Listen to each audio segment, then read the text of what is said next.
Em uma das obras mais famosas e, assim, mais cobradas de toda a literatura brasileira, os personagens principais quase não abrem a boca. Pois é, isso é genial. É bizarro, né? Duas das figuras centrais são crianças que sequer têm nome, e a personagem mais carismática, tipo aquela que tem a psicologia mais complexa e gera mais empatia, É uma cachorra. exatamente é uma cachorra. E o detalhe mais intrigante é como um livro com essa premissa super improvável se transformou em leitura obrigatória, sabe, ao pesadelo ou à salvação de milhares de candidatos em exames, vestibulares e concursos públicos do Brasil inteiro. E que, assim, é uma obra que subverte completamente o que a galera espera de um clássico literário, né? Total. Não tem aqueles grandes monólogos filosóficos ou, sei lá, reviravoltas cinematográficas. A profundidade da coisa toda está justamente naquilo que não é dito em voz alta. E é por isso mesmo que o material de hoje é uma verdadeira mina de ouro para quem está se preparando para essas provas. A nossa missão aqui é atuar como um verdadeiro segundo cérebro para quem nos acompanha. Vamos destrinchar, peça por peça, Vidas Secas, a obra-prima que o Graciliano Ramos publicou lá em 1938. Com certeza. E para garantir que essa nossa análise seja a mais afiada possível, a gente reuniu uma base de fontes riquíssima, sabe? Nossa pilha inclui resumos super estratégicos de portais educacionais tipo o Guia do Estudante e o Toda Matéria. Que ajudam muito na hora da revisão, né? Sim, salvam vidas.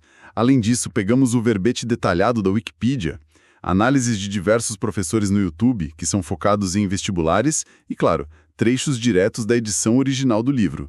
A gente tem que entender o texto na prática. Ok, então vamos desempacotar isso. Como é que essa história árida sobre uma família de retirantes no sertão nordestino conseguiu esse status de obra máxima? Tipo, por que as bancas amam tanto cobrar esse livro?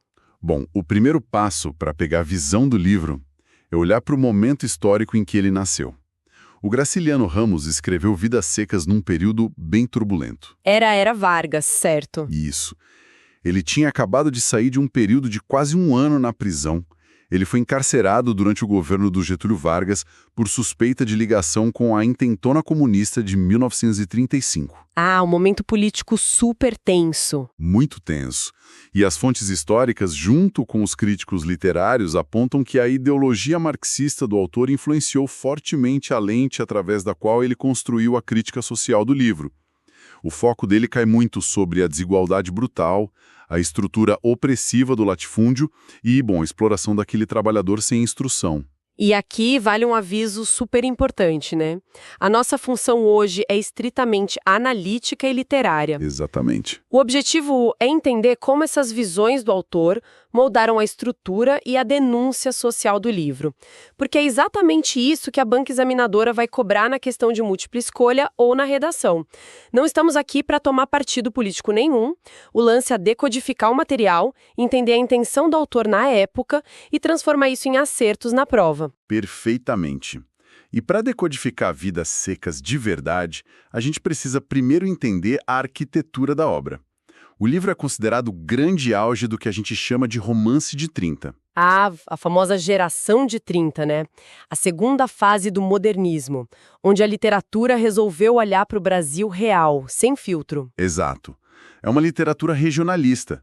Mas e aqui vai uma dica de ouro para quem vai fazer prova. É fundamental não confundir esse regionalismo de 1930 com o regionalismo lá do século XIX. Tipo do José de Alencar no romantismo? Isso, perfeito. Porque no século XIX, o interior do Brasil era muitas vezes pintado de uma forma super idealizada. Meio folclórica, né? Sim, quase um conto de fadas brasileiro, com heróis, paisagens exuberantes. O Graciliano Ramos, ele faz o oposto absoluto disso.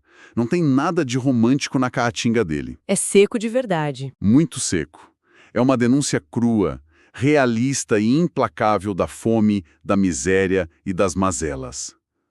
E a genialidade do autor já começa na própria forma como ele estruturou o esqueleto do livro. O Rubem Braga, que foi um grande cronista nosso, cunhou um termo perfeito para descrever Vidas Secas. Ele chamou de um romance desmontável. Eu achei esse termo fascinante, romance desmontável. Então, fazendo uma analogia com a música, é tipo ouvir uma playlist no modo aleatório em vez de um álbum conceitual do início ao fim. Ah, gostei disso. Sabe, as músicas, ou no caso os capítulos, funcionam sozinhos, de forma independente, mas o primeiro e o último são as exceções que dão o tom. A analogia é perfeita. O que é fascinante aqui é exatamente essa independência estrutural. O livro tem 13 capítulos, e a grande maioria deles funciona quase como contos autônomos. Como assim? Você pode ler fora de ordem e ainda entende? Vista. Caramba, não sabia disso. Pois é. Só depois o Graciliano construiu o resto do livro ao redor daqueles personagens. Então você consegue ler o capítulo da mãe, assim a Vitória, ou do menino mais velho, totalmente fora de ordem. Eles ainda te entregam uma história completa com início, meio e fim. Entendi. Mas você mencionou que o começo e o fim são diferentes. Sim, como você bem pontuou na analogia da playlist, existem duas âncoras ali que não dá para mover. O primeiro capítulo, que chama Mudança, e o último, chamado Fuga. E por que as bancas dão tanta importância para essa estrutura? Digo, capítulos independentes amarrados por um início e um fim fixos. Parece um detalhe técnico demais para cair no Enem, não? Parece, mas na literatura de alto nível, a forma e o conteúdo andam de mãos dadas. Essa estrutura não é só um enfeite estético. O capítulo inicial, Mudança, mostra a família fugindo da seca. Eles estão caminhando exaustos, quase morrendo de inanição mesmo, até que encontram uma fazenda abandonada e se instalam lá. E aí a vida segue ali. Segue. O livro avança, eles vivem um período de certa estabilidade na fazenda, até que a gente chega no capítulo 13, Fuga. O céu limpa, as nuvens somem, a seca volta a castigar a terra com força total e eles são obrigados a abandonar o lugar. E começam a caminhar sem rumo novamente. Exatamente. Esses dois capítulos formam um ciclo perfeito. Nossa, é como se eles estivessem presos numa esteira ergométrica gigante. Tipo, muito esforço, muito suor, caminham o tempo todo, mas no fim das contas, não saíram do lugar. É uma prisão estrutural, né? A estrutura circular do livro espelha perfeitamente a condição cíclica do retirante nordestino. Eles andam, lutam para sobreviver, mas acabam sempre no mesmo ponto de partida, que é fugindo da miséria. É uma narrativa que denuncia um ciclo vicioso de exclusão social que, assim, parece impossível de ser rompido. Isso é brilhante. E essa aridez na estrutura leva a gente direto para o próprio estilo de escrita do Graciliano, né? Sim, a linguagem acompanha o cenário. As fontes que a gente analisou destacam muito que a linguagem dele é incrivelmente seca. O cara é famoso por cortar adjetivos e eliminar qualquer excesso. É uma escrita tão áspera e econômica quanto a própria paisagem da Caatinga. O Graciliano era obcecado por precisão. Tem relatos de que ele revisava os textos de forma quase obsessiva para tirar toda a gordura, sabe? Qualquer enfeite linguístico desnecessário caía fora. Ele deixava só o osso da frase. Só o osso. Isso é crucial para as análises mais profundas nas provas. Essa economia de palavras também reflete a gigantesca barreira de comunicação dos próprios personagens. A família do Fabiano, que é o patriarca vaqueiro, quase não sabe conversar. Eles se comunicam muito mais por sons do que por frases estruturadas. O livro descreve grunhidos, interjeições, onomatopeias. Tem uma parte que o Fabiano estala os dedos, grita eco, eco, para arrebanhar o gado. Exato. Eles são praticamente inarticulados. Ele mesmo admite que quem tem o dom da palavra é o seu Tomás da Bolandeira, um homem da região que sabia ler. Fica muito claro que essa falta de letramento é apresentada como uma ferramenta de opressão brutal contra eles. Sem dúvida alguma. A falta de vocabulário é a prisão mais forte que cerca essa família. E tem uma cena dolorosa no livro que as provas adoram usar para ilustrar isso. Qual cena? A do menino mais velho. Ele ouve a palavra inferno da boca de uma benzedeira, assim aterta. Só que ele não faz a menor ideia do que essa palavra significa. Ele nunca tinha ouvido? Nunca. Aí ele fica intrigado, tenta imaginar o que é esse tal de inferno e vai perguntar para a mãe dele, assim a Vitória. Ela tenta dar uma resposta genérica, diz que é um lugar ruim, mas ele insiste. Ele quer detalhes, ele quer compreender o mundo, né? E o que ela faz? A resposta final que ele recebe da mãe é um cascudo violento. Nossa, isso é muito forte. É como se a violência física acabasse substituindo completamente a linguagem ali. Exatamente. Assim, a Vitória não bate no filho por maldade pura, sabe? Ela bate porque ela não tem as ferramentas linguísticas para explicar um conceito abstrato para ele. Ela se frustra com a própria ignorância. Sim. A ignorância gera uma incapacidade de expressão. Quando a comunicação falha totalmente, a frustração transborda em violência. O menino vai chorar escondido depois, não só pela dor do golpe, mas pela frustração absurda de não conseguir entender a palavra. Espera aí, aqui é que a coisa fica realmente interessante do ponto de vista literário. É um paradoxo, pensa bem. Como assim? Se os personagens mal sabem falar, se eles se comunicam por grunhidos e não conseguem formular pensamentos complexos nem para explicar o que é o inferno em voz alta, como é que o autor consegue escrever um livro inteiro sobre a psicologia deles? Ah, essa é a grande questão. Parece uma armadilha narrativa, né? Como o Graciliano explora a mente, os medos e as esperanças de pessoas que não têm palavras para descrever essas coisas. O livro passa 13 capítulos só descrevendo o sol e os cactos. É aí que entra a grande sacada do Graciliano Ramos. E atenção, esse é talvez o conceito técnico mais cobrado em questões de literatura sobre vidas secas. O livro não é escrito em primeira pessoa pelo Fabiano, o narrador é em terceira pessoa. Ele é onisciente. Ele olha de cima e sabe tudo. Isso. E para resolver esse paradoxo da falta de palavras dos personagens, o autor utiliza de forma genial um recurso chamado discurso indireto livre. Discurso indireto livre, tá? Como isso funciona na prática do texto? Porque esse é o tipo de termo que assombra muita gente nas aulas do ensino médio, né? Assombra, mas é simples quando você entende a lógica. O discurso indireto livre funciona como uma fusão de vozes. Imagina a cena. O personagem está angustiado, sentindo o peso do mundo, mas na cabeça dele só tem imagens confusas e grunhidos. Certo. O narrador onisciente, que domina perfeitamente a norma culta da língua portuguesa, ele empresta a sua voz para o personagem. O narrador se infiltra na mente do Fabiano, ou da a Vitória, e traduz em palavras sofisticadas os sentimentos que eles não dão conta de verbalizar. Ah, entendi. Mas sem usar travessões ou aspas, tipo sem dizer, o Fabiano pensou, : Exato. Sem marcas de diálogo. Tudo se mistura, no mesmo parágrafo. O texto flui da descrição do cenário direto para os pensamentos mais íntimos do personagem.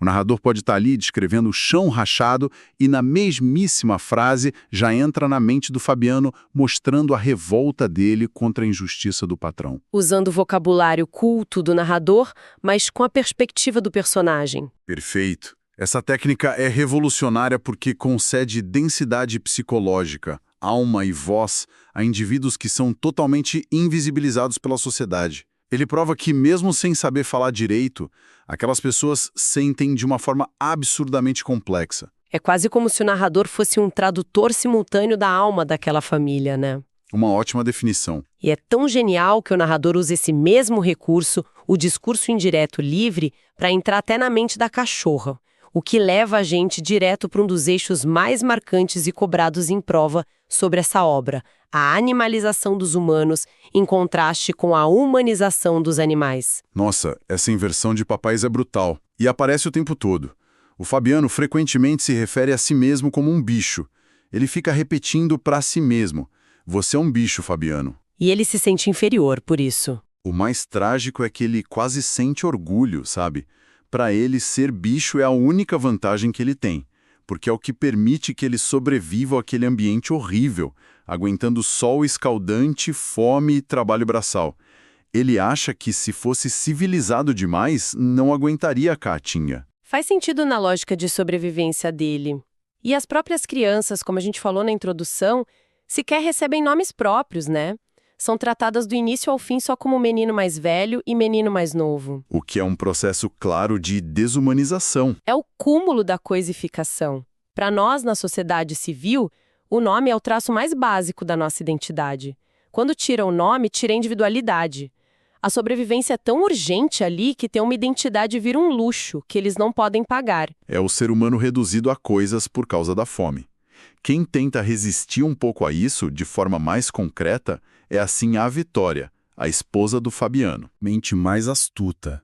É ela quem faz as contas do salário do Fabiano usando sementes no chão. E ela tem um sonho super concreto que humaniza ela no meio daquela desgraça toda.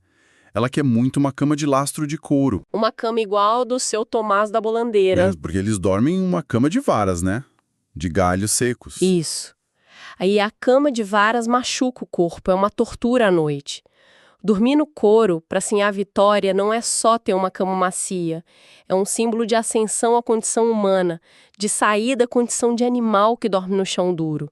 É a tentativa de resgatar alguma dignidade. E aí, no extremo oposto dessa família desumanizada, onde as crianças não têm nome e o pai é um bicho, a gente tem a baleia, a cachorra da família. Numa ironia literária fantástica, né? Sim. Ela é a única integrante do núcleo ali que tem um nome próprio de verdade. A baleia, ela transcende a figura de um simples animal de estimação. Literariamente, ela é o grande elo afetivo e tem uma vida interior rica. Ela pensa, sonha, sente compaixão e tenta entender as coisas. E tudo isso culmina no famoso capítulo 9. Que se chama Baleia e que é tristíssimo por sinal. Muito. O Fabiano vê umas feridas nela, desconfia que ela está com raiva ou hidrofobia e com medo dela morder os meninos, ele decide que precisa sacrificar a cachorra. É a parte que o Graciliano Ramos parte o coração de qualquer um que lê o livro. A genialidade está na execução técnica da cena. O Fabiano atira com a espingarda, mas a baleia não morre na hora. Ela é atingida na perna, foge se arrastando e vai se esconder debaixo de um arbusto para morrer. Nesse momento, o narrador usa o discurso indireto livre para entrar na mente da cachorra. E o que ela pensa nos últimos momentos. Ela começa a delirar, mas não é só instinto, é um delírio super-humano. Ela sonha com um céu canino cheio de preás gordos, onde ela poderia caçar e lamber a mão do Fabiano. E o texto diz que ela sonha com um Fabiano enorme. Enorme.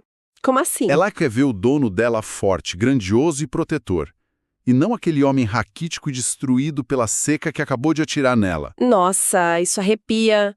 Então, peraí, para garantir a fixação do conteúdo para a audiência que vai fazer o vestibular, a grande pegadinha das bancas é a interpretação dessa cena, certo? Certo.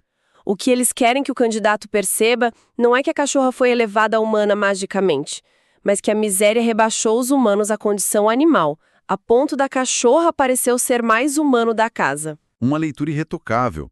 É exatamente essa tese. A prova não vai testar se você chorou porque o cachorro morreu. Ela testa a denúncia estética. O meio geográfico é tão hostil e a estrutura social amassa tanto aquelas pessoas que a humanidade é drenada delas. A baleia brilha justamente pelo contraste com a família. Exato. E isso leva a gente direto para a raiz de todo o problema no livro. A gente já entendeu o estilo, a psicologia, a estrutura, mas o que causa tudo isso? Ao ler as fontes, fica evidente que o vilão da história, o grande antagonista, vai muito além da falta de chuva no sertão. Sem a menor dúvida. Se conectarmos isso ao cenário maior, chegamos no coração da análise. A tese central que o candidato precisa dominar é que existem duas secas no livro. Duas secas? Sim. Tem a seca natural, que é o clima, a falta de chuva, que mata o gado. Mas contra essa seca, o Fabiano sabe lutar. Ele sobrevive, ele é um vaqueiro forte. A seca climática é a natureza agindo. O problema real, contra o qual ele é 100% impotente, é a seca social. A seca social é a opressão que vem do sistema. Isso. Tem uma hierarquia de opressão no romance. O Fabiano é explorado financeiramente pelo patrão, que rouba eles no acerto de contas do gado. Quando assim a Vitória faz as contas com as sementes e descobre o roubo, o Fabiano até tenta reclamar. Mas não adianta nada, imagina. O patrão ameaça expulsar ele da fazenda. E o Fabiano abaixa a cabeça. Ele murmura que é só um cabra, aceita a injustiça e segue a vida. O medo de perder o abrigo fala mais alto. Um tal do soldado amarelo, que mostra nua e crua a violência do Estado, né?